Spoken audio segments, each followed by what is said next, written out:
Hi అండి. ముందుగా YouTube ప్రేక్షకులకు నమస్కారం. మీరు చూస్తున్నది సీతామహాతరుమరాల చెట్టు అండి. ఈ చెట్టుని మనం మరుగుమందు తయారీలో ఉపయోగిస్తాము. ఈ మరుగుమందు అనేది మనకు రెండు రకాలు. మొదటి పౌడరు, రెండవది లిక్విడ్. పౌడర్ వచ్చేసి మనం అన్నంలో, కర్రీస్లో, జ్యూస్లో, కూల్ డ్రింక్స్లో కలిపి పెట్టేది. లిక్విడ్ వచ్చేసి చెప్పులకు, బట్టలకు, తలకు, శరీర భాగాలకు పోసేది. ఈ మరుగుమందు వల్ల ఎటువంటి సైడ్ ఎఫెక్ట్ కానీ ఉండదు, ఎటువంటి అనారోగ్య సమస్యలు అనేది రావు. ఎందుకంటే మన తండా ప్రాంతంలో అడవి నుండి పవర్ఫుల్ మూలికలను సేకరించి ఆ మూలికల నుంచి మనం ఈ లిక్విడ్ కానీ పౌడర్ కానీ అనేది తయారు చేస్తాము. ఈ మరుగుమందు అనేది చాలా పవర్ఫుల్. ఎవరికి పడితే వాళ్ళకు పెట్టడానికి సరికాదండి.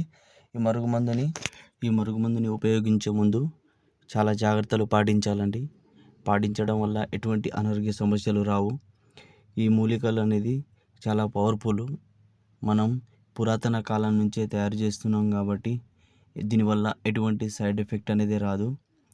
ఈ మరుగుమందు అనేది మనకు తెలిసిన విషయమే, చాలా పవర్ఫుల్. మీకు ఎవరికైతే ఈ మరుగుమందు కావాలి అనుకుంటున్నారో పైన గురువుగారి నెంబర్ ఇచ్చాము, ఆ నెంబర్కి ఫోన్ చేసి తీసుకోగలరు.